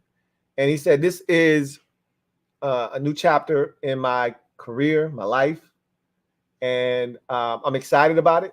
He said one chapter closed, and it was kind of bittersweet. He said it's a little bitter because I had become a part of the fabric of the LA community and the Charger fan base. They embraced me, you know, underdog story, undrafted guy, you know, comes in, makes the team, and then turns into a fantasy football darling and the whole guitar thing. And like, there were so many things that he did that, you know, made him a fan favorite with the Chargers. And he's like, you know, leaving all that behind and coming to a new place. It's a little, you know, it's a little different, but at the same time, it's a challenge I'm looking forward to, and I'm looking forward to making the best of it and hopefully winning a bunch of games here and, you know, turning that bitter into sweet, essentially. So again, I think there's a lot to Austin Ekeler. I'm excited to see what it's going to look like, to be honest with you. He talked about Jayden Daniels showing leadership, and this was the quote that I got a kick out of, and I said, okay, he's probably gonna be one of the dudes that I'm gonna be leaning on in the regular season when we got a tough loss or we're going through a tough stretch, and they stick a mic in front of his face. I could see him saying, you know, what most of us think that few of the players would have the balls to say. He doesn't give a shit, right? I liken players like him to, you know, grandmas and grandpas. You know, as you get older in life, you care less and less about what people think. So you're more likely to say whatever the hell is on your mind. You know, you don't give a shit. I'm 72 years old. Well, I care what you think, right? That's good and bad, right? It's not always good, but that's why you love old people, because they don't have a filter. And that's kind of how NFL veterans are. A lot of them don't have a filter. I've been in this league a long time. I've seen a lot. I don't give a shit. And say how I feel. You don't have to like it. I don't care. And I could see him being one of those dudes after a game, you know, being frustrated and saying some shit. But he was talking about Jayden's leadership. And he talked about Jayden's ability to, you know, galvanize everybody, but also, and I think somebody else made mention of this. I think it was Terry who was like, yeah, I might have missed you on this one. And he's like, Jayden came over to him and was like, yo, I missed you on this. Let's get some reps after practice to, you know, kind of rectify this. And he told a story where he was like, you know, Jayden has this demeanor about him that it's a calming influence. You know, but he's still young, and you know, it's kind of like hit or miss, so to speak. He was like, you know, one play, he's supposed to be throwing me a screen, I'm wide open, and he throws it in the dirt. I was like, hey, Ek, you didn't need to tell us that shit. He's like, but then the next play, he's rolling out and he throws it 40 yards down the field, and it's a one-hand grab, and it's this amazing play that makes you go, wow, right? So there's this contrast between, him being a rookie and mistakes will happen, and then him making these eye-popping plays that make you go, wow. So he's like, at the end of the day, we as veterans have to surround him and make him better. And he started talking about his experience in the NFL. He's like, when I first came in the NFL as a rookie, Phillip Rivers was our starting quarterback. He's like, Phillip Rivers was literally running practice. He was setting all the protections. We'd be at practice. He was running practice. He would tell us where to line up. He would tell us what plays to run. He would get us situated. He would get us into situational football. Like, it was literally his show. And, as a rookie, you're wide-eyed and you're seeing all of this, and you're like, damn, is this what quarterbacking at this level looks like? And he's like, nah, that ain't it. That's Phillip Rivers has been in the league like 15 years, so he was capable of doing it. And I remember Bill Belichick saying Phillip Rivers was the smartest quarterback that he ever played against. It wasn't Peyton Manning, it wasn't Drew Brees. It was Phillip Rivers, right? So that's not shocking to me. But then, he talked about the contrast between Phillip Rivers and then Justin Herbert playing with a rookie quarterback. And he's like, what was so important for Justin is that we had a lot of veterans around him, guys that had been there, done that, been in the league for a while, surrounding him. So it made it a lot easier. And he's like, one of the key positions for a young quarterback is the center. And that's why bringing in a guy like Tyler Biadasz. And I remember my guy Derek B being adamant, hey, we cannot, because remember, I was on that, hey, I'll give Ricky Stromberg a shot. Remember, I kept talking about that shit early in the offseason. Like, I'll give him a shot. We drafted him in the third round, and I kept saying we, and what I failed to realize and made sure that I put this out there, this group didn't draft Ricky Stromberg. All right? They didn't draft him in the third round last year. The last group did. This group might have had a 6th-round grade on Ricky Stromberg, for all we know. We don't know how they felt about him. So their concern was it, well, we spent a 3rd-round pick on this guy. Got to give him a shot. We don't give a shit about just your 3rd-round pick, your 4th-round pick. None of them picks that you took last year. The only ones we're concerned with are the ones that we liked where we were last year, and that's the 1st-round guy, Emmanuel Forbes, and the 2nd-round guy, and Quan Martin. The rest of these dudes, y'all took these dudes. That don't mean we like them. And I was willing to give Ricky Stromberg. I kept telling y'all this offseason, I'll let it ride with Ricky. And Derek B was like, are you out of your mind, bro? A rookie quarterback with essentially a rookie center? Have you gone mad? And it didn't, until he said that to me, it didn't dawn on me that that's not good. You can't do that, And then when he said that, I was like, you're right. You got it. You're right. Like, you can't put 2 guys who are that green on the field at the same time. And Eck was talking about, he's like, hell, you really want all the skill guys around a rookie to be veterans because, the quarterback already has a lot on his plate as a rookie. The last thing you need are guys not knowing where to line up, not running proper route depths, making it tougher on the quarterback. He's already trying to process a lot. You need veterans that are going to make his job that much easier. Right? You want that shit kind of like on autopilot for the rest of the guys, the receivers, the tight ends, the running backs, and the center. Everybody else, it is what it is. You can put young guys out there, but you really need the center and those skill guys to be on the same page with that quarterback because he's already trying to process a lot. And so Eck was like, it's our job. It's Ertz's job. It's my job. It's Terry's job. Jahan, all of us coming together, B-Rob, it's all of us making this guy's job that much easier. Tyler Biadasz, especially, he's calling out the protections and making sure that Jayden is protected well. And so, when you put it that way, again, I go back to the lack of veteran leadership, the lack of veteran presence on this roster the last 4 years, and the stark contrast to the veterans. It's not like we went out and got 20 veterans, but we went out and got a number of guys that have played significant snaps in this league who still have that. This is the most important part, that still have good football potentially left in them. We didn't bring in guys who can no longer do it at an NFL level that are still looking for a paycheck. We brought guys in here who have done it at a high level throughout their career, who still have the capability to do it at a high level. We'll see if they are able to achieve that type of success here in Washington, but they're still capable of doing that. So I love X honesty, talking about Jaylen throwing one in the dirt essentially, and then coming back and throwing a dart down the field. I think he's going to be one of those guys that it's going to be really good for the locker room, and one of the guys that I'll be looking forward to hearing from during the course of this season. So I'm excited, man. I remember when we signed him, some of you were more excited than I was. I know my guy JP wanted Austin Ekeler last year. He wanted us to trade for Ek last offseason when he was barking at the Chargers about wanting a new deal, and they wouldn't give it to him, and they told him he could seek a trade. I was like, nah, JP, you can't trade for Austin Ekeler.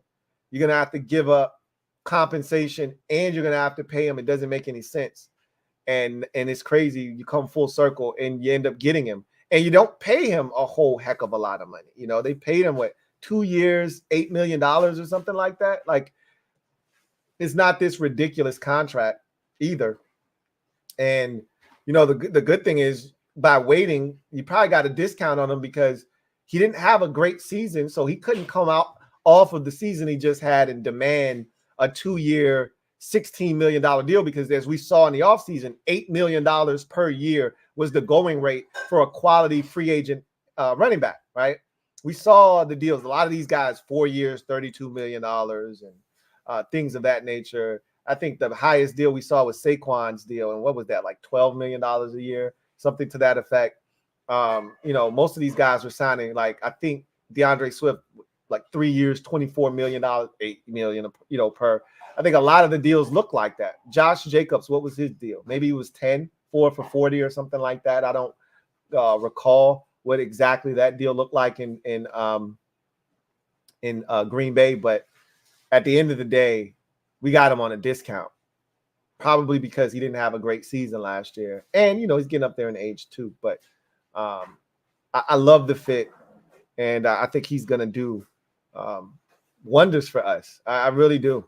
And I think the role that we're going to ask him to play here is going to be perfect for his skill set, especially at this point of his career. So let's get to the comment section, see what you guys have to say. Shout out to everybody that's kicking it with your man this late. Really appreciate y'all kicking it with me tonight. DeQuavis, thank you for the super chat. Greatly appreciate you. Thank you for kicking the night off. DeQuavis writes, "What up, Lou? What's going on, DeQuavis?" He says, "Did you see Quan's behind the back pick on Commander's Twitter?" I did. I saw it on X. It was one hand. Then he went behind the back. I was like, yeah, he's showing off, man. He's showing off. I told you, I think Quan is prime. Like, this type of coaching staff is exactly what a young guy like Quan needs, because Quan he's a baller. He's a playmaker, right? He came from Illinois as one. I was excited when they drafted him. Remember when we would talk about the draft choices last year, I told y'all the one that I was most excited for was Quan Martin, because I thought he could come in and play right away. We had been starving for a guy that had the versatility of a Quan Martin. We were starving for a guy to play the nickel, which I thought he could, and I think we'll see him in that capacity a little bit here and there this year. But, them drafting Mikey Sane was still more likely than not, he'll be manning up the nickel, which I'm ecstatic about. But Quan Martin is a guy that I think has playmaking ability, can blitz, can drop into coverage, can tackle, can take the ball away. I think he's the perfect fit for this defense, and I think he's going to do some damage. So, yeah, I saw the pick. It was impressive. I want to see that kind of play when the games count for real, when the pads are on. Then I'll get really excited. But, yeah, I saw it. It was dope. I ain't going to front. I can't even hold you on that one. Christopher McLaughlin, my guy Chris. Thank you for the super chat. Greatly appreciate you. Thank you for being a member of the MOBB. Really, truly appreciate you. Thank you for the generosity as always. and the support, man. Can't thank you enough, Chris, who writes, "Hey, Lou. What's up, Chris? Hope all is well with you and the family. Likewise, as always. And that you have a happy Dad's Day." Yes, I'm big on dads. That's probably why you phrased it that way, because I think father is a formal term, right? I think it is the technical term. Anybody can be a father to me, right? Like when a mom is like, she doesn't really fool with your dad, and he ain't really been around, but she still tries to push you to have a relationship. You need to call your what? She don't say you need to call your dad. You need to call your father, right? Because that is technically your father, right? I think the phrase and the term dad is more personal. It's more of a term of endearment.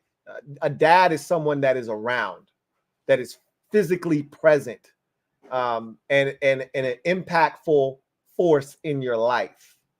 That's what dad says to me. Father is, hey, you donated sperm, bro.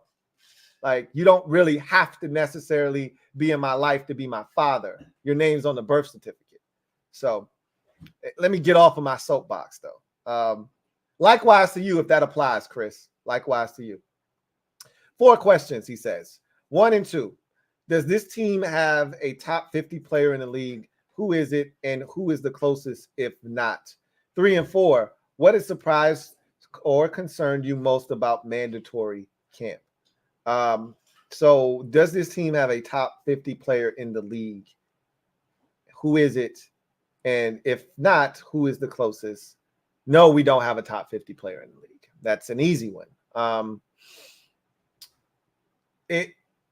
Like if they did the top 100, like they do that every year and the players vote on it. And, that list is usually trash. And so, but, just thinking about that, when's the last time we consistently had a player that you felt like deserved to be within the top 50? You know how hard it is to be a top 50 player in the league?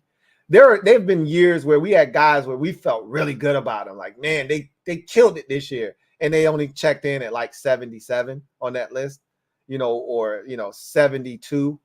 I think since Trent Williams' departure, the highest that someone has gotten on that list probably was Jonathan Allen one year, I think, like one of those 8.5 sack years where he made the Pro Bowl. Maybe Daron Payne eclipsed him. Nobody is broken. Nobody is on this team has penetrated the top 50. Chase Young had a really good rookie season.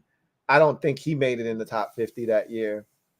The last top 50 player we had was Trent Williams. Brandon Sheriff was good, but I don't think he even was ever a top 50 player, if you ask me. He made an all-pro team one year. I don't even know if he deserved that, but that's nor here nor there. The bottom line is we don't currently have a top 50 player on our team, but who is the closest to that? I think that just goes back to the conversation we just had the other day when I asked you guys who is the best player on this team pound for pound. And some of you said Terry, and a lot of you went off of the consistency route there with him. And he's had all of these quarterbacks that he's had to deal with, this, that, and the third. And that's fine and dandy. But I always go back to how is he viewed within the prism of the league? I know we were talking about our roster in particular, but if you're talking best player on the team, it also has to include an element of where is your standing at your particular position within the league, because we're not comparing 2 players of the same position. So it's hard to just quantify it by saying, hey, Terry's been doing this for years, and this is Jahan's numbers. Terry's clearly better. You're talking about an offensive tackle, guard. You're talking about a defensive tackle, and you're talking about a wide receiver.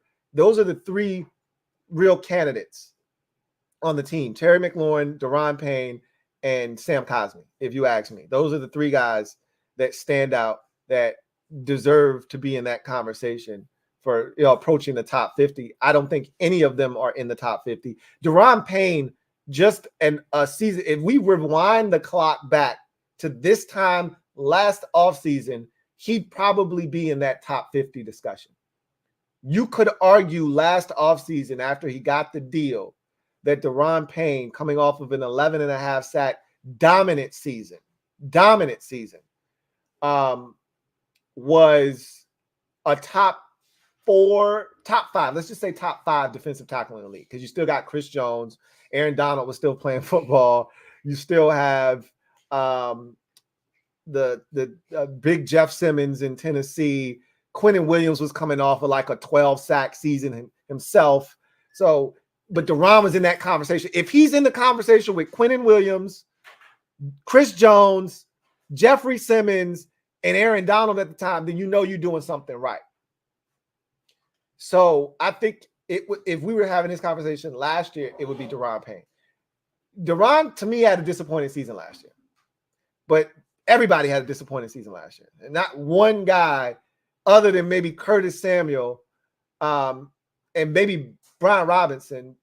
And that's just off of him not getting enough touches. I thought he maximized the touches that he had. He just didn't get it enough. But outside of Curtis Samuel, I think everybody on the offensive side of the football and Sam Cosmi disappointed. I don't think we walked away from last season impressed or felt like we got what we needed out of anybody on the offense except for Sam Cosmi, Brian Robinson Jr., and Curtis Samuel. You could argue the rest of the offensive line was trash last season, which is why from center over to the left side is all brand new guys. You could argue that the right tackle should be replaced too, but that you can't fix everything in one offseason. We had that conversation already. That's why, you know, they've rewired and restructured the receiver position a bit, brought in a bunch of guys and drafted a guy because it wasn't good enough. That's why they revamped the tight end position, bringing in a free agent tight end, drafting another guy because it wasn't good enough, right? So, and that's why we have a new quarterback because it wasn't good enough, right? So, I think Cosmi and Daron Payne and Terry McLaurin are the 3 guys that are the closest. If you force me, I go back to the conversation that I had already the other day. I still think it's either Cosmi or Payne, and my money's on Payne. Give me Daron Payne. And I really, truly believe this system, this defensive system is going to unlock him. And he's going to turn back into the beast that we saw that contract year. Payne is a problem. And I think this group is going to make it hard for teams to solve them. So I think nobody here is top 50, but I think Payne is the closest. What has surprised or concerned me the most about mandatory camp? Surprised? I don't know if anything necessarily has surprised me. Maybe that they're still utilizing. I think the thing that has encouraged me is that, which I don't think I'm surprised by anything, but I am encouraged by the fact that they're utilizing guys. They said that they were going to do this time of the year is the time to figure out if guys can contribute in other ways, i.e. Jamin Davis is the pass rusher, i.e. Jahan Dotson and Emmanuel Forbes returning kicks. I am intrigued by that and really excited about the fact that they're exploring all avenues. You know, the last group refused to do that. Again, they were stuck in that 1990s model of coaching. And this new group is like, nah, if you can help us in another way, then we need to explore that. Until you have established yourself as a guy that you're too valuable to us to put you on any types of special teams, till you establish yourself in that regard. Like the Vikings aren't putting Justin Jefferson back on punts. It's too valuable of an offensive weapon to do that, right? Jahan Dotson has not established himself as a guy like Devontae Smith with the Eagles, where you go, bro, we need him too much to put him back on punts. That's what Jahan Dotson was drafted to be. What Devontae Smith has emerged as for the Eagles is what Jahan Dotson was supposed to be for us. And he still can be, but he hasn't been to this point. whether it's his fault or not.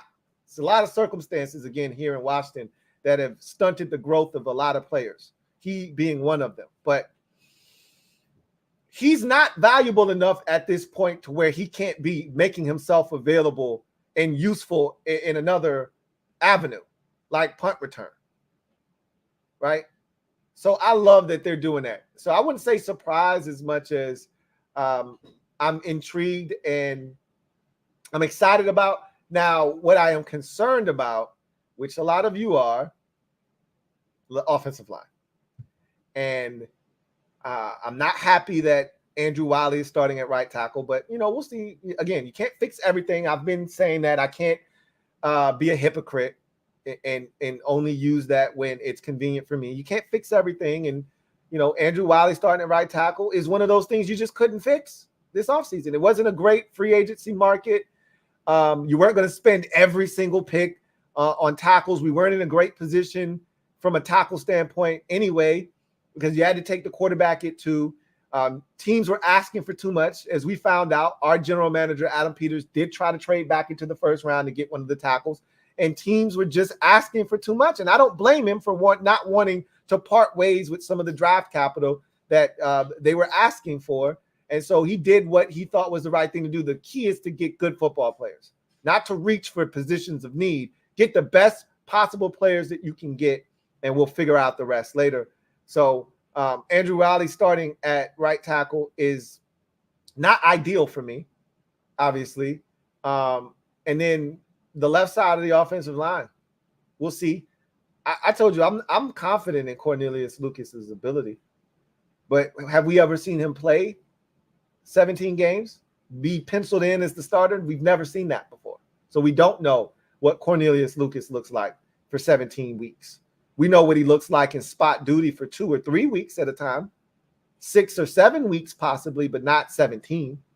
And then Brandon Coleman, what does he provide you with, if anything, in his rookie season? What does Nick Allegretti bring to the table? He's never been a consistent starter in his career. Just because you haven't been a starter, elsewhere, doesn't mean you can't come in and be a starter, and contribute at a high level. So I'm just hoping that those things kind of figure themselves out. But yeah, right now, I'd be lying if I told you I wasn't just a slight bit concerned about the offensive line. But I've already told you, I'm not as concerned as a lot of you are who are losing your shit about the O-line. I'm more so of the mindset of, look, it's a group that isn't going to find themselves in the top half of the league. We're very aware of this. What I don't want them doing is finding themselves in the bottom, 4 or 5 teams in the league in terms of offensive line efficiency. That's what we don't want, which is where we were last year. We were awful. I don't want to find ourselves there. I don't want us to be among the worst in giving up sacks or pressure rates and things of that nature. And that's not just on the offensive line. It's also on the coaching staff, the offensive coordinator. It's their job and their, this is what they get paid to do, to figure out a way. If the offensive line is potentially an issue, it is their job to then figure out a way to circumvent the issues of this offensive line. It's their job to figure that out. And I'm putting the onus on this staff to get it right.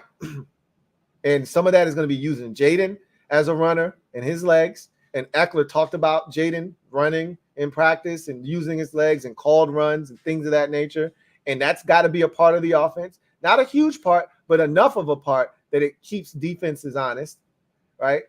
And then you got to use the screen game, the quick game, the run game. These are all things that will slow down the opposing team's pass rush and give Jayden Daniels that extra tick he needs to get rid of the football. So you can take pressure off of the O-line. But, that's the thing, that hearing that Trenton Scott is getting first-team reps, again, this is the time of year that this is supposed to take place. But that doesn't make me feel warm and fuzzy, knowing that Trenton Scott, a career journeyman that doesn't have the equity built up here. You can say the same thing about Cornelius Lucas. He's a career journeyman, tackle from Chicago and Detroit and here. Career journeyman. Yeah, he is. I'm aware. But he's built up equity with us as a fan base. We've watched him the last 3 or 4 years in spot duty play extremely well. So he's built up equity with us. Trenton Scott has no such equity with me. I'm nervous, and I've talked to Steelers fans that are like, bro, trust me, he ain't no starting tackle in this league, brother. And I believe him. Now, in limited duty last year, he was solid. But by no means do I see him as a starting tackle. So that does concern me just a little bit, that he's getting reps. But, ultimately, I'm an optimist. Ultimately, it's going to all work itself out. They'll get to the 5 best guys. They'll put them on the field, or 4 of the 5 best guys, because I really think you can retool this offensive line to where Andrew Wiley isn't on the field. But that's not going to happen. So I'm going to stop talking about it. I've already given up the 00. I don't need to keep harping on that. And they're going to figure out the best 5 guys to help this team be successful this year. I truly believe that. Christopher McLaughlin, once again, thank you for your extreme generosity. Can't thank you enough for your generosity. Greatly appreciate you, and thank you for gifting 5 memberships. And welcome to all of those who receive this very precious and special gift from our guy, Chris McLaughlin. Welcome to the squad on behalf of our guy, Chris. Salute, Chris. Appreciate you. JP, thank you for the super chat. Greatly appreciate you. Thank you for being a member of the MOBB. My guy, JP, John Perez, writes, Lou Man, JD is a pro already, and he hasn't even played a game yet. This kid gets it. All the other trash we had at quarterback had 0 work ethic. I wouldn't say that. Robert Griffin III had good work ethic. Maybe he wasn't putting in the same amount of clock in the film room as he was in the gym, but we know he was a workout warrior. He was a gym rat. So he may not have put in the work in the areas that he may have needed to from a mental standpoint, but I won't question his work ethic. He was willing to put in the work in the gym. Again, different discussion, sure, but I won't question his work ethic. He was willing to put in the work. Maybe it just wasn't in the areas that he needed to put it in, a little bit more. But I think the only quarterback I truly questioned their work ethic was Dwayne Haskins. He didn't get it. And I remember Derek B was harping on this really hard when he was drafted, that his dad did him a disservice. I remember Derek B saying this like it was yesterday. That young man's dad did him a disservice because he shouldn't have let his son come out. He was not ready to be an NFL quarterback. And Derek B he was proven to be absolutely 110% spot on about Haskins. He was not ready for what the NFL was all about. He was not ready yet. Mentally, he was not ready. JD, having been in college for as long as he has, he gives off those pro vibes because he's been in this arena, not as a pro, obviously, but he's been the starting quarterback for 5 years at 2 different programs. So he's used to being at the center of attention, at the forefront. He's used to leading guys. So all of that stuff kind of comes to him based off of his experience. And then, he was taught some things along the way from, this last year at LSU was clearly, it was very critical to his success and his growth and development. He talked about putting in the work at LSU and learning how to be a pro a bit at LSU. And obviously the VR training helped him at LSU this past year. And so a lot of things happened this past year that have helped him grow and develop into the guy that we see before us now. Again, all of this is great, but we could talk about, him getting it upstairs until our face turns blue. What's ultimately going to set him apart from all the other guys that are buried in the Washington football quarterback cemetery is what he does on the field. When the lights are its brightest and the stage is its biggest, what is number 5 going to ultimately do? And that will separate him from all the other guys that haven't made it here in Washington. So only time will tell. DC Dude, thank you for the super chat. Greatly appreciate you. Thank you for being a member of the MOBB. DC Dude writes, in the last 21 years, 90% of the time a team has went from worst to first. Do you think winning the division is out of the question for us this year? No, nothing is out of bounds. I don't think we're going to win the division, first and foremost. But is it out of the realm of possibility? Would I be shocked? Yes, I would be shocked. But is it impossible? No. Like, in 2019, in 2021, these were years where I felt like it was impossible for us to do anything of substance. 19, Jay Gruden was dead man walking. We knew it. The schedule started rough, and this was a bad roster, and we knew he was set up for failure. With no Alex Smith and no Kirk Cousins, he was dead man walking. And it proved to be true, and this roster proved to be one of the worst in franchise history, and it was one of the worst teams in franchise history. 2021 with Ryan Fitzpatrick at quarterback, I felt we had no chance. That's what you got. And him getting hurt in week one actually gave us a shot. I don't know what he would have done for us. I don't know how well he would or wouldn't have played, but I knew we weren't going to the playoffs because he had never made it to the playoffs in his career, and he wasn't going to make it here in Washington. The 2 years that were after 21, I thought we had a shot. This year, I don't think we have a shot to win the division, but it's not like 19 and 21 where I'm like, it ain't no way in hell we win in the division. The Eagles, while talented, they just changed their entire coaching staff except for the head coach, essentially. It's a whole different group. Who knows if they're going to gel and mesh together well? We saw how quickly that shit can get out of hand in Philadelphia last year. They were a mess at the end of last season. And if they start off rough this year, it could get ugly quick again because half of that locker room probably doesn't believe in Nick Sirianni after what happened last year. And they could turn on him very quickly. And all it takes is, 3 games that A.J. Brown not getting the football and he's barking and fussing and stomping up and down the sideline in people's faces. It could turn ugly in Philadelphia quickly. And we saw they didn't handle it well. They're a front-running team. When shit's going well, nobody's better. When it starts to go bad, we saw how they conduct themselves. It could happen again.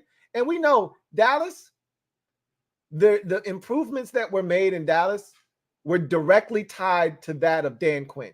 Now Quinn's no longer there. We'll see what happens with Mike Zimmer. He's not a terrible defensive coordinator, but I look at him as another one of these Jack Del Rio stuck in their ways, old curmudgeon defensive coordinators. Same thing with Vic Fangio. I don't necessarily know if those dudes, people have figured out Vic Fangio's defense. And so a lot of people were bitching in Miami. I told you, I read y'all a quote about one of the players in Miami said about Vic Fangio no longer. Well, he talked about the new defensive coordinator, Anthony Weaver. And what he said, he was essentially taking veiled shots at Vic Fangio, who's the new defensive coordinator in Philadelphia. So, again, they got them old curmudgeon defensive coordinators in both Philadelphia and Dallas. We'll see how it works. But Mike McCarthy has not been successful without Dan Quinn in Dallas. I'll just leave it at that. We'll see, what happens with the Dallas Cowboys. Nothing's out of bounds, but this ain't normally when a team goes from worst to first, it's a bad division. Like the Texans went from worst to first in their division. That's a bad division. That was a bad division last year. Okay. Generally speaking, when a team goes from worst to first, I could see whoever finished last in the NFC South last year, Carolina, I could see them going from worst to first. It's a bad division, right? I mean, I expect the Falcons to be pretty decent this year, but a couple of injuries and the Falcons could stink. Our division doesn't suck. It's a really good division, especially at the top. Highly unlikely that Washington emerges from the ashes and ends up at, because you're not winning this division. What What did the Texans win their division at last year?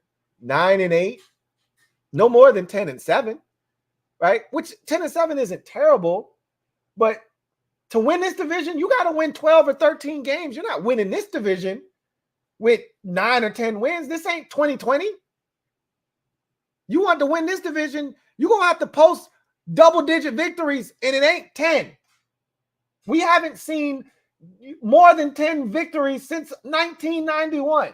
So, yes, it could happen. Very, very unlikely, like 2% chance. It's not out of the question, but I don't see it happening. Nectar, stand up. You are the newest member of the MOBB mob. Y'all know what to do. Show Nectar some love. Welcome with open arms. Nectar, welcome to the squad. Glad to have you. Look forward to chopping it up with you. Speaking of which, hey, Nectar. Thank you for the super chat. Greatly appreciate you. Thank you for being the newest member of the MOBB. Nectar writes, would you be for or against going after Courtland Sutton as a veteran to add to our wide receiver group as well to contribute? I wouldn't be against it, but again, Denver's not going to just give him away. And Courtland Sutton is looking for a new deal. And he's the type of receiver we need because we don't actually have a receiver on our roster that looks anything like him from a body type perspective. And I would argue after Mike Williams, who has been oft injured here of late, Courtland Sutton is the best 50-50 ball getter in the NFL. He makes it 70-30, 80-20. We don't have a guy on our roster like that. But Courtland Sutton is in what year of his career, and how old is Courtland Sutton? He has to be getting up there, right? Let's check and see. Courtland Sutton is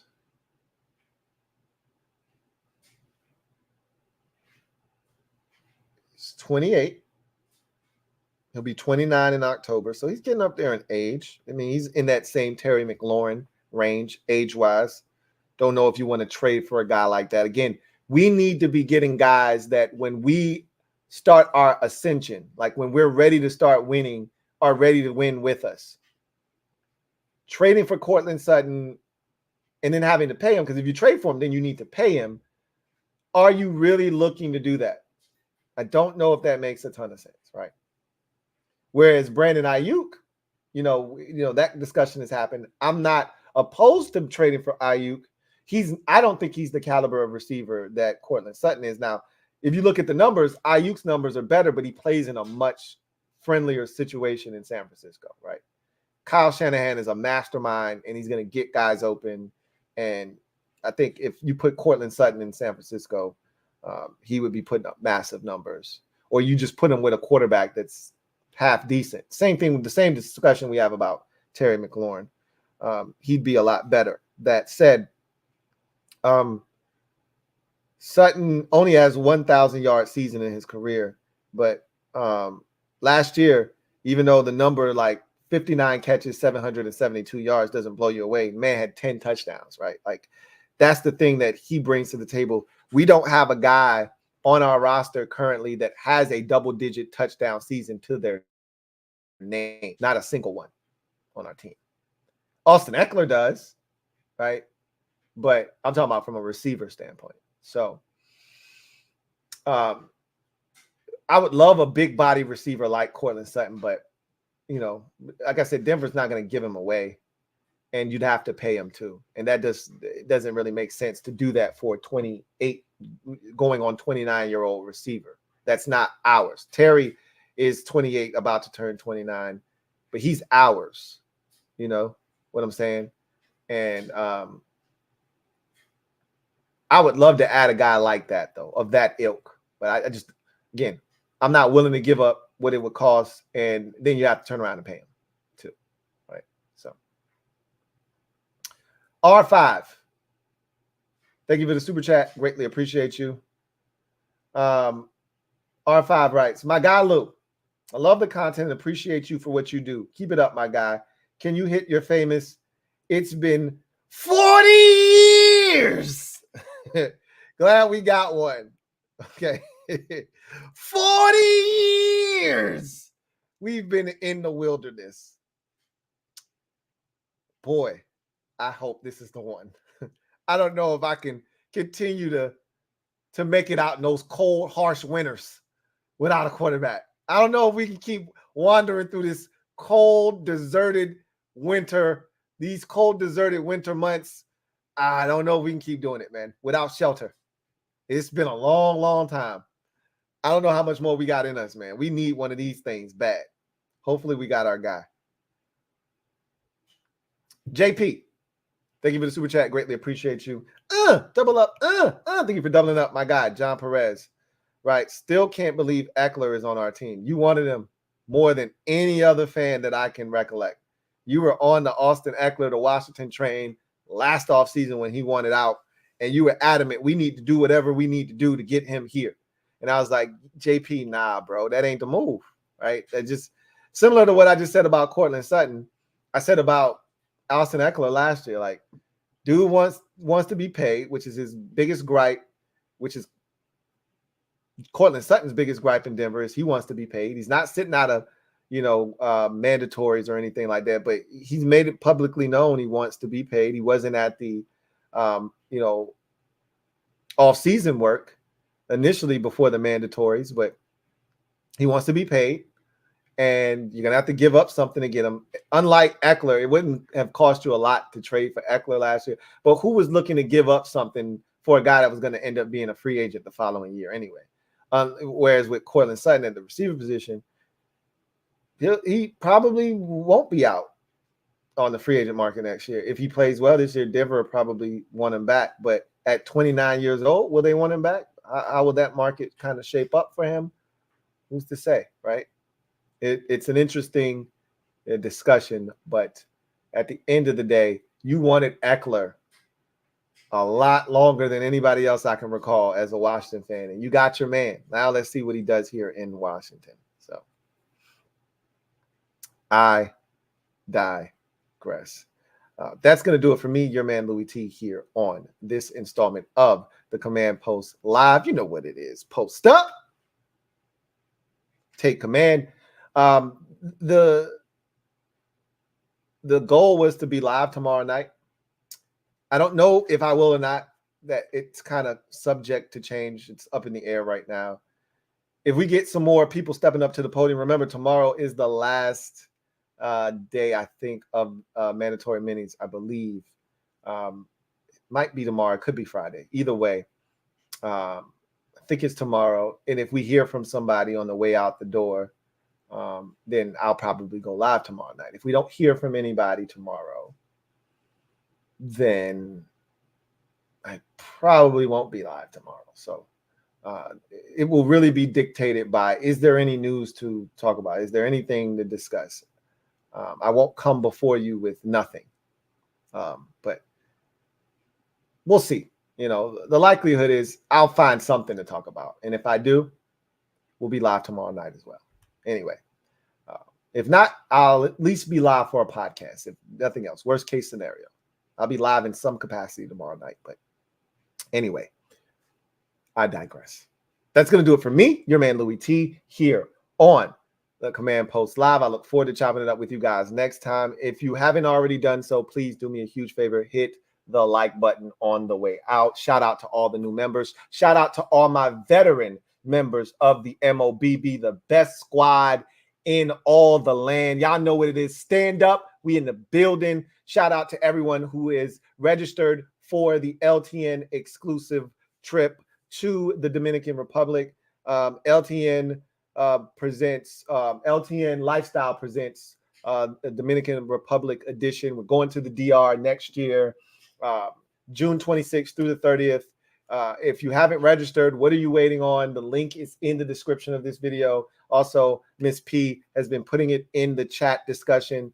So if you haven't already done so, click on that link, go over, fill out the form, pay the registration fee, and join the fun. I'm looking forward to meeting some of you and having a blast with you guys next year. More details are to come, but just know we're going to have a lot of fun. Hopefully, we're coming off of a winning season next year, and we're turning up on the boat. Looking forward to having another one of those things and doing something we haven't done here in Washington in quite some time, and that's stacking 2 winning seasons on top of each other, and not the 9-7, 8-7-1 variety. I'm talking real winning seasons. But let's not put the cart before the horse, as we heard, I think Terry say twice, or was it Austin Ekeler say it twice?